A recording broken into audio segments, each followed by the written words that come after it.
ښاغلي زده کوونکو او د فزیک صنف قدرمنو لیدونکو سلامونه او نیکې هیلې مې ومنئ. خوشحاله یم چې یو ځل بیا ستاسو په درانه خدمت کې حاضر یو او د فزیک صنف یوه نوې خپرونه درته وړاندې کوو. خدای دې وکړي چې خپرونه تر پایه وګورئ او شته موضوعات پکې د ګټو وړ مو وګرځي. نجونو آیا تاسو پوهیږئ چې نن د څه شي په هکله بحث کوو؟ زه پوهیږم خو تاسو ته یې نه وایم. همدومره درته وایم چې یو په زړه پورې موضوع به وي. زه پوهیږم نارنجي چې نن به څه لولو. مینه رښتیا وایي موږ ټول نوي درس ته امادګي نیولې او تیر درس مو هم تکرار کړی. آفرین تکړه زده کوونکو. دا چې تیر درسونه مو زده کړي او د نوي درس لپاره هم چمتو یي نو د نوي درس په لور ځو. څوک به راته ووایي چې د درس عنوان مو څه شی دی؟ نور او د خپرېدو مسیر یې. شاباس. دا چې زموږ نننۍ ستره موخه نور او د خپرېدو مسیر یې دی نو د دې موخې د ترلاسه کولو لپاره درسي موخې په سکرین ګورو. موږ په ننني درس کې نور او د خپرېدو مسیر یې لولو. د نور د خپرېدو سرعت او نوري سرچینو سره به اشنا شو او هم اصلي او ترکیبي رنګونه به وپېژنو. رنګونه؟ ښه نو نن چې موږ کوم رنګونه لولو نو په هغې باندې به ښکلې رسامي هم کوو. نارنجي جانې که له درس څخه وروسته وخت نو بیا ته رسامي هم وکړه. نجونو موږ د نور له کلمې سره بلد یو خو آیا تروسه مو کله دا هڅه کړې چې پوه شئ نور څه شی ده او له څه شي نه تشکیل شوی؟ معلم صاحبې نور رڼا ده. کله کله تودوخه هم تولیدوي یعنی هم رڼا لري او هم تودوخه. ستاسو د ټولو ځوابونه سم دي خو د فزیک علم دغه پوښتنې ته مختلف ځوابونه ورکړي چې د وخت په تېرېدو سره یا پوره شوي او یا هم نقص شوي دي. د نور په هکله بحث د هغه بحثونو له جملې څخه دی چې هم په زړه پورې او هم نامعلوم دی. همدا نور و چې انسانان یې په دې وتوانول چې د لویو کهکشانونو او کیهانونو په هکله پوه شي او همدا شان نور د دې لامل شو چې ډېر کوچني موجودات د مایکروسکوپ لاندې ولیدل شي. یعنې د نور ستره ځانګړنه دا ده چې موږ ته د لیدو اسانتیا راکړي. معلم صاحبې پخوا زمانو کې چې لاسي څراغونه نه و خلکو به د شپې لیدل څنګه کول؟ زهرا جانې په پخوا زمانو کې چې زموږ نیکونو د مصنوعي رڼا اسانتیا نه لرله خو په دې حقیقت پوهېدل چې د نور څخه پرته د شیانو لیدل ناممکنه دي. په پخوا زمانو کې د بشریت ژوند یوازې د ورځې لخوا په نور روانه وه. انسانانو په پخوا زمانو کې خپل هستوګن ځایونو کې چې هغه وخت په سمڅو او غارونو کې اوسېدل د نور یوازینۍ منبع لمر و چې د ورځې لخوا یو حیاتي عنصر بلل کېده. سمڅې او غارونه چې د دې به څه مطلب وي؟ معلم صاحبې په غارونو کې به خلکو سمڅې جوړولې؟ نارنجي سمڅې نه سمڅې او غارونه. په پخوا زمانو کې خلکو د اوسېدلو لپاره په غرونو کې غارونه کیندل چې همدې ته سمڅې هم وایي. یعنی په هغه وختونو کې د اوس ټکنالوژي په شان څه شی نه و؟ لاله جانې هغه وخت چې د رڼا په برخه کې کوم پرمختګ شوی و هغه د ډیوې جوړېدلو. وروسته بیا فزیک پوه ادیسون د ګروپ لومړنی شکل اختراع کړ چې په دغه اختراع سره د انسانانو ژوند د ټکنالوژي یوې نوې مرحلې ته داخل شو چې وروسته بیا مصنوعي رڼا هم وپېژندل شوه. معلم صاحبې په خپله نور څه شی دی؟ پوهان کلونه د دغې پوښتنې سره مخ وه چې نور په حقیقت کې موج دی او که ذره. په 19مه پېړۍ کې اسحاق نیوټن لومړنی شخص و چې د خپلې مطالعې په اساس یې د نور په هکله نظر ورکړ. هغه په لومړي ځل نور د ذراتو جریان وباله یا په ساده اصطلاح نور یې د ذرې په توګه ومنه. خو د هغه بل هالنډي فزیک پوه سیال چې کریستین هیوګنس نومېده په دې باور و چې نور له موجونو تشکیل شوی دی. دا دواړه نظریې د نور دوه ګونې خاصیت په نوم پیژندل کیږي. ښه نو اوس د چا نظریه سمه ده؟ د نور د تشکیل په هکله چې ذروي دی که موجي په پورته صنفونو کې تفصیلي درسونه لولو خو د اوس لپاره همدومره وایو چې نور د انرژۍ یو ډول دی چې په مرسته یې کولی شو مختلف جسمونه وګورو. په پخوا زمانو کې خلکو داسې فکر کوو چې ګوند د نور زموږ له سترګو څخه خپریږي او زموږ د لیدلو اسانتیا راکوي. تجربو ښودلې ده چې د یو جسم خپل نور او یا هم هغه نور چې د نوري منبع په واسطه پر جسم باندې لګیږي بیرته انعکاس کوي او زموږ سترګو ته رسیږي او بیا زموږ د لیدلو لامل کیږي. د دې لپاره چې نور په ښه توګه وپېژنئ نو تعریف به یې په سکرین باندې وګورو. نور د انرژي یو ډول دی چې د جسمونو لیدلو لامل کیږي. موږ هغه وخت کولی شو چې یو جسم ووینو کله چې روغې او خلاصې سترګې ولرو، نور په کافي اندازه موجود وي، نور په جسم ولګیږي او له بیرته ګرځېدو څخه وروسته زموږ سترګو ته ورسیږي او همدارنګه زموږ د سترګو او د جسم ترمنځ کومه مانع موجوده نه وي. شکر خدایه زه خو غټې غټې او ښایسته سترګې لرم، هم زموږ صنف د لمر په څېر روښانه دی او هم زموږ تر منځ کومه مانع نشته. زه تاسې ښه ښایسته وینم. هو نارنجي جانې، موږ د تل لپاره باید د الله تعالی شکر ادا کړو چې موږ ته یې داسې با ارزښته نعمتونه راکړي. تر دې ځایه پوه شوې، کومه پوښتنه خو نه لرئ؟ نه معلم صاحبې، کومه پوښتنه نه لرو. ښه، نو اوس به یو لنډه دمه واخلو، له دمې څخه وروسته بیرته خپرونې ته راګرځو. ګرانو لیدونکو او ګلالیو زده کوونکو، یو ځل بیا هم د فزیک صنف خپرونې ته ستړي مه شئ.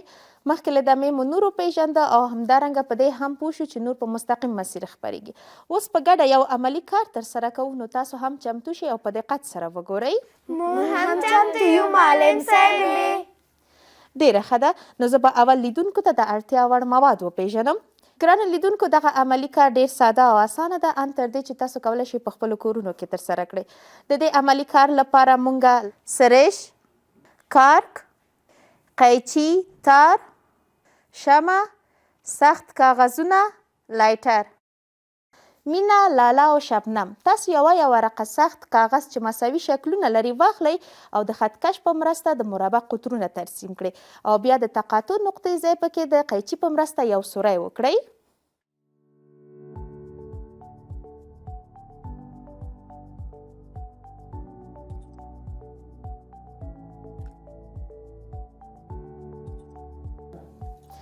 زهره، ته هم دغه شمع د میز په سر کېږده او د لایټر په واسطه یې ویلګوه.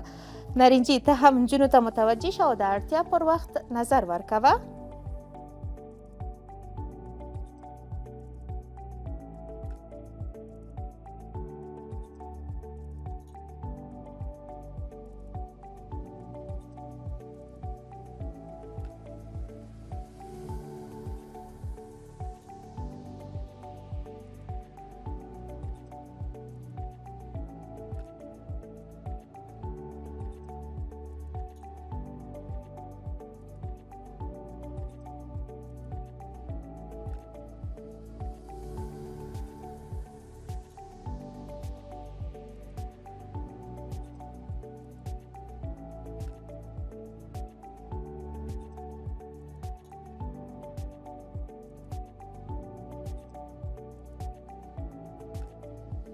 زهره جانې، ته دغه شمع د میز په سر کېږده او د لایټر په واسطه یې ولګوه.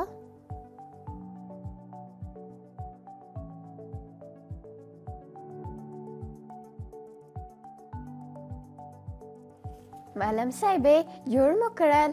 نجونو، تاسو دغه انځور ته چې په سکرین درته ښودل کېږي دقت وکړئ او بیا دغه کاغذونه د میز پر سر د همدغه انځور په توګه داسې ترتیب کړئ چې لومړنی کاغذ د شمعې مخې ته راشي.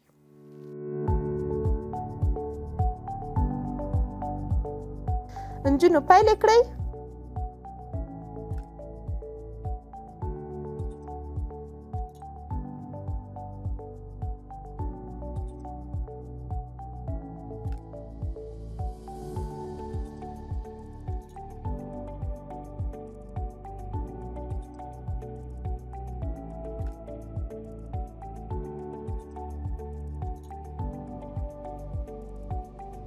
اوس نو تاسو هر یو په ترتیب سره په کاغذونو کې موجود سوري له یو سر نه بل سر ته چې شمع ایښودل شوې ده ګورئ او ګورئ چې شمع رڼا تاسو ته ښکاري که نه.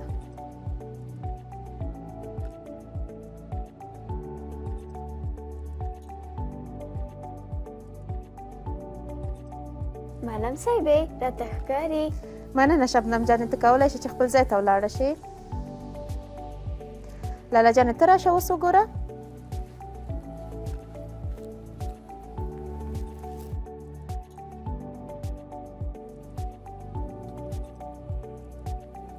مینې، اوس ته راشه وګوره چې شمع درته ښکاري او که نه.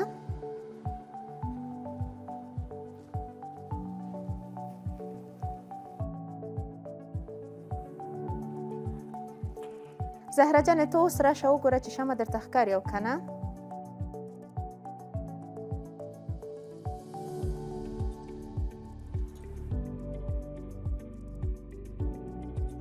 ډېر ښه، اوس یو کاغذ له خپل ځایه بې ځای کوو او ګورو چې بیا هم شمع ښکاري او که نه. اوس نو تاسو هر یو په نوبت راشئ او بیا هم وګورئ چې شمع تاسو ته ښکاري او که نه. مینه جانې، اول ته راشه.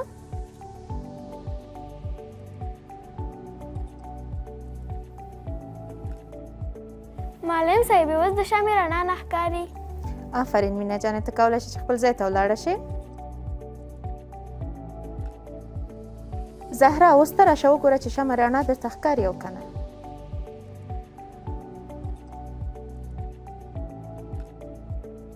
نه ښکاري.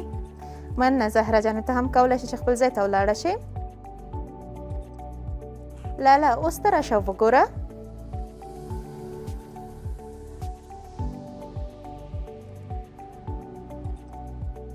ما هم ونه لیده. سمه ده لاله جانې، ته هم کولی شې چې خپل ځای ته ولاړه شې.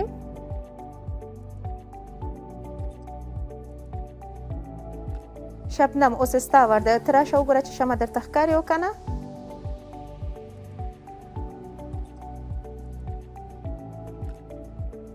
ماته یوازې دوهم کاغذ ښکاري. آفرین شبنم جانې، ته هم کولی شې چې خپل ځای ته ولاړه شې. څوک به راته ووایي چې ولې د اول کاغذ په سوري کې د شمع رڼا نه ښکاري؟ معلم صاحب اول د کاغذونو سوري په یو مسیر و، نو ځکه موږ د شمع رڼا لیدله، خو کله چې کاغذ د خپل ځای څخه وخوځول شو نو شمع بل کاغذ پناه کړ. هو همداسې ده. په لومړي ځل کې موږ د شمع رڼا لیدلی شوله، ځکه چې د درې واړو کاغذونو سوري په مستقیم مسیر و او د شمع رڼا زموږ سترګو ته رسېدله. خو کله چې مو یو کاغذ له خپل ځای څخه وخوځاوه نو د کاغذ سوري مسیر بدل شو او د درې واړو کاغذونو سوري په یو مسیر پاتې نه شو، نو د شمع رڼا زموږ سترګې ته نه رسیږي. نو موږ دې نتیجې ته رسیږو چې د تل لپاره د یو جسم څخه نور په مستقیم مسیر باندې خپریږي. اوس پوه شوئ؟ تر دې ځایه کومه پوښتنه لرئ نو ویې پوښتئ. هو معلم صاحب پوه شو، پوښتنه هم نه لرو. ډېر ښه، نو تاسو اوس کولی شئ خپل ځایونو ته ولاړه شئ.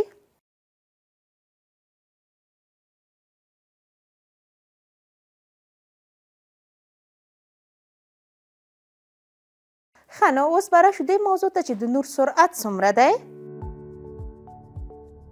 په طبیعت کې تر ټولو زیات سرعت د نور سرعت دی چې تقریبا 300,000 کیلومتره پر ثانیه دی. که چیرته داسې کومه وسیله موجوده وای چې د نور په څیر سرعت سره یې حرکت کولای شوای نو په یوه ثانیه کې به 2 ځله د ځمکې له کرې څرخېدلی وای چې دغه اندازه 40,000 کیلومتره کیږي. نور د دومره لوړ سرعت په حرکت او 1.9 میلیون کیلومتره مسافت په وهلو سره له لمر څخه د ځمکې سیارې ته را رسیږي. د نور وړانګې په یوه ثانیه کې 300,000 کیلومتره سرعت سره حرکت کوي. نو په دې اساس کوم نور چې تاسې یې هره شیبه وینئ هغه نور دی چې تقریبا 8 دقیقې مخکې یې خپل حرکت پیل کړی. څه در باندې وشو نارنجي؟ هیڅ را باندې نه دي شوي. کله چې معلم صاحب د نور سرعت یاد کړ نو زه حیرانه شوم او سر را باندې وګرځېده چې نور څومره حوصله لري، دومره لوی سفر کوي او له ډېر لرې ځایه ځمکې ته رارسېږي. رښتیا وایي نارنجي، که موږ د ځمکې شاوخوا ته سفر وکړو نو کلونه او میاشتې وخت به ونیسي. معلم صاحب آیا موږ لمر او سپوږمۍ ته نور ویلی شو؟ نه مینه جانې، لمر او سپوږمۍ ته نور نشو ویلی، خو لمر ته د نور منبع ویلی شو. سپوږمۍ هم نور خپروي خو نور یې طبیعي نه ده. د سپوږمۍ نور د لمر هغه نور دی چې بیرته انعکاس کوي، یعنې سپوږمۍ هم د ځمکې او نورو سیارو په څیر خپل نور له لمر څخه اخلي. نو د همدې لپاره موږ سپوږمۍ ته د نور منبع نشو ویلی. معلم صاحب د نور سرچینه یا منبع څه شی دی؟ لاله جانې، هر هغه جسم چې نور تولید کړي د نور منبع یا سرچینه بلل کیږي. د نور سرچینې په 2 ډوله دي، د نور طبیعي سرچینې او د نور مصنوعي سرچینې. دا چې د نور طبیعي او مصنوعي سرچینې کومې دي نو زه یې درته وایم. طبیعي نور په مستقیمه توګه له لمر څخه اخیستل کیږي او لمر د طبیعي نور لومړنۍ سرچینه ده. د لمر نوري انرژي په لمر کې د موجودو اتومي موادو هستوي تعاملاتو په پایله کې منځته راځي. ستوري هم رڼا خپروي، خو دا چې فاصله یې د ځمکې څخه ډېره زیاته ده نو په کم اندازه نور یې ځمکې ته رسیږي. او ځینې ژوندي موجودات لکه اورورکی هم کولی شي چې رڼا خپره کړي. ښه نو اوس به دا وګورو چې مصنوعي نور څه شی دی او څه ګټې لري. مصنوعي نور له نور د سرچینو څخه اخیستل کیږي. ګروپونه د مصنوعي نور اصلي سرچینې دي. د مصنوعي نور ځینې نورې سرچینې عبارت دي د تیلو، لاټین او ډیوه، سپوږمۍ، برېښنایي ګروپونه، شمع او داسې نور. معلم صاحب زه دلته د مصنوعي نور یو سرچینه وښیم. وښایه نارنجي. زه یم که نه؟ نارنجي ته څنګه د مصنوعي نور سرچینه یې؟ دا ځکه چې په صنف کې خو ستوري او لمر نشته، خو بیا هم صنف رڼا دی. دا ټول زما برکت دی چې زه په صنف کې یم. ګرانو لیدونکو، اوس لنډه دمه لرو. له دمې څخه وروسته خپرونه دوام لري. درنو لیدونکو، د فزیک صنف خپرونې ته یو ځل بیا هم ستړي مشئ. له دمې څخه مخکې د نور طبیعي او مصنوعي سرچینې ولوستلی. اوس یو په زړه پورې لوبه ترسره کوو. لوبه څه رقم ده؟ داسې ښکاري چې د پټ پټونې لوبه کوو. زما په فکر چې کومه ذهني لوبه به وي. زه خو وایم چې هره لوبه ده نو د تیاري او رڼا سره به یې اړیکه وي. راځئ چې له معلم صاحب یې واورو چې څه ډول لوبه ده. سمه ده، زه به یې درته ووایم. نو تاسو انځورونو ته په دقت سره وګورئ. له تاسو نه 2 تنه ټاکل کیږي چې یو به د نور طبیعي سرچینې او بل به د نور مصنوعي سرچینې په نښه کوي. ستاسو د ټولو نظرونه سم وو چې لوبه ذهني هم ده او در سره هم تړاو لري. معلم صاحبې بس زر یې پیلوله خیره. سمه ده نارنجي جانې، پیلوو یې. مینې ته د نور طبیعي سرچینې او زهره ته د نور مصنوعي سرچینې د ټیک مارک علامې په وسیله په نښه کړه.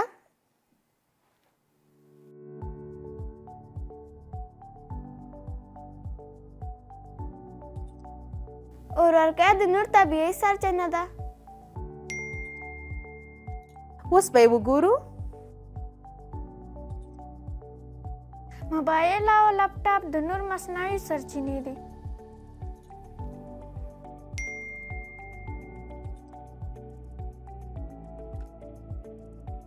فشنګ د نور مصنوعي سرچینه ده.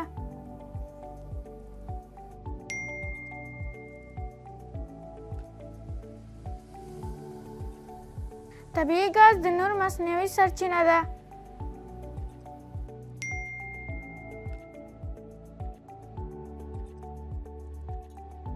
تندر او برېښنا د نور طبیعي سرچینې دي.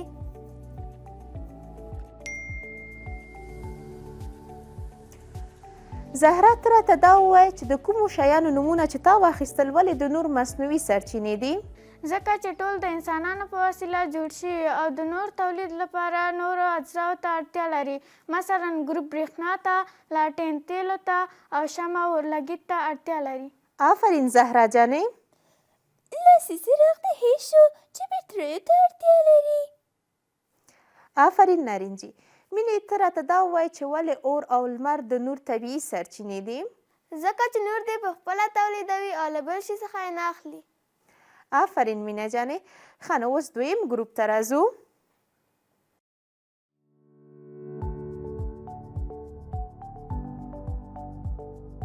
لاله ته د نور طبیعي سرچینې او شبنم ته د نور مصنوعي سرچینې په نښه کړه. شمع او اورلګیت د نور مصنوعي سرچینې دي.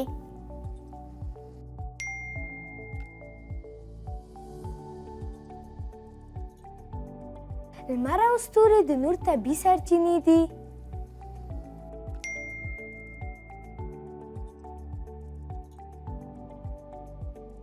ګروپ او لاسي څراغ د نور مصنوعي سرچینې دي.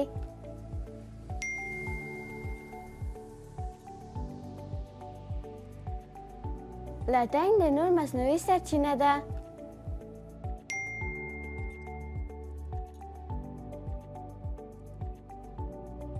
اور د نور طبیعي سرچینه ده.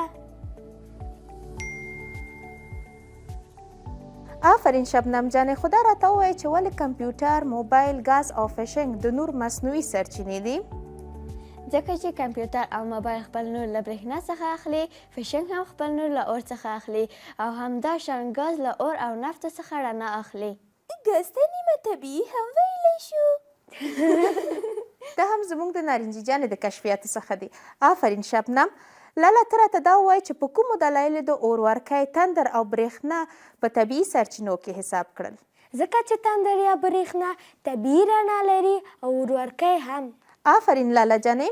ښه نو زده کوونکو، اوس د درس یو بلې په زړه پورې برخې ته ورسېدلو. ستاسو په نظر اوس به څه لولو؟ له لیدونکو څخه هم مرسته غوښتی شئ.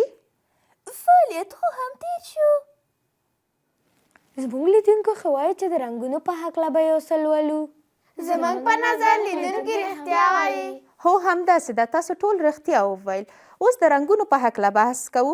ستاسو په نظر نور له کومو رنګونو څخه تشکیل شوی؟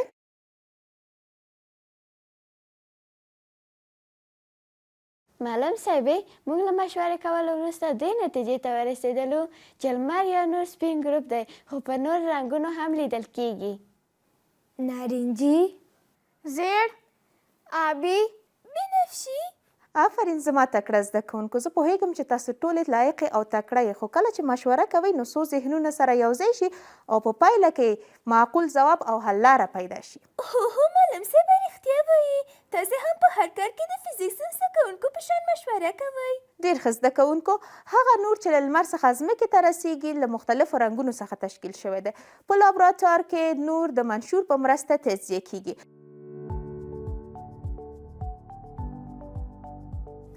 د منشور لخوا نور په مختلفو رنګونو باندې تجزیه کیږي چې عبارت دی د سور، ژیړ، نارنجي، شین، آبي، نیلي او بنفشه‌ایي څخه. دا نور هم زما په څېر څو ښایسته رنګونه لري. هو نارنجي جانې، د نور اصلي رنګونه درې دي چې کولی شو نور رنګونه د دوی رنګونو له ترکیب څخه ترلاسه کړو چې دا درې رنګونه عبارت دي د آبي، سور او شین څخه. دا چې له دې درې رنګونو څخه څنګه کولی شو نور رنګونه ترلاسه کړو نو په یو لنډه ویډیو کې ګورو. د ژیړ او سور رنګ په یوځای کېدو سره نارنجي رنګ لاسته راځي. د سور او آبي رنګ له یوځای کېدو څخه بنفشي یا بانجاني رنګ لاسته راځي. د آبي او شین رنګ له یوځای کېدو څخه فیروزه‌ایي رنګ ترلاسه کیږي. د سور او شین رنګ له یوځای کېدو څخه ژړ رنګ لاسته راځي. ډېر ښه ګرانو زده کوونکو. د رنګونو په اساس د رنګ دایره په ګرمو او یخو رنګونو ویشل شوې چې شین او آبي یخ رنګونه او سور او ژیړ ګرمو رنګونو کې شمیرل کیږي. تر دې ځایه په درس پوه شوئ؟ هو معلم صاحبې.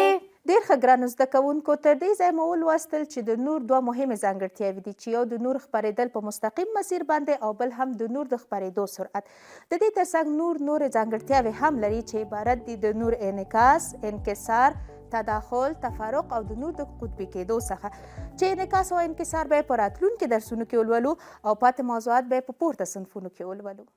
ډېر ښه ګرانو زده کوونکو او لیدونکو، د درس برخه مو هم دومره وه. اوس ځو د درس په هکله پوښتنو ته. نو تاسو هم هڅه وکړئ چې سم ځوابونه پیدا او له ځان سره یې تکرار کړئ. نور تعریف کړئ.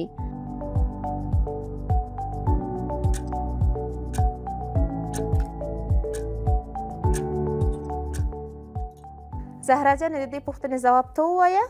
نور د انرژي یو ډول دی چې د جسمونو د لیدلو لامل کیږي. آفرین زهرا جانې. د ځینو اصلي او ترکیبي رنګونو نومونه واخلئ.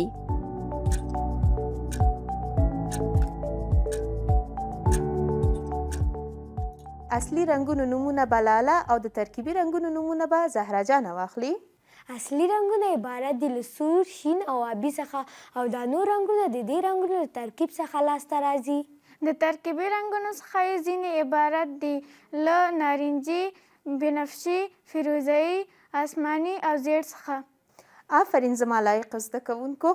ښه نو ګرانو لیدونکو او ګلالیو زده کوونکو، د خپرونې پای شیبو ته ورسېدلو نو په ګډه به د درس لنډیز وګورو. د درس پایلې. نور د انرژي یو ډول دی چې د جسمونو د لیدلو لامل کیږي او په یو شفاف محیط کې په مستقیم ډول خپریږي. په طبیعت کې تر ټولو لوی سرعت د نور دی چې په یوه ثانیه کې تقریبا 300,000 کیلومتره کیږي. هر هغه جسم چې نور تولیدوي د نور منبع یا سرچینه بلل کیږي.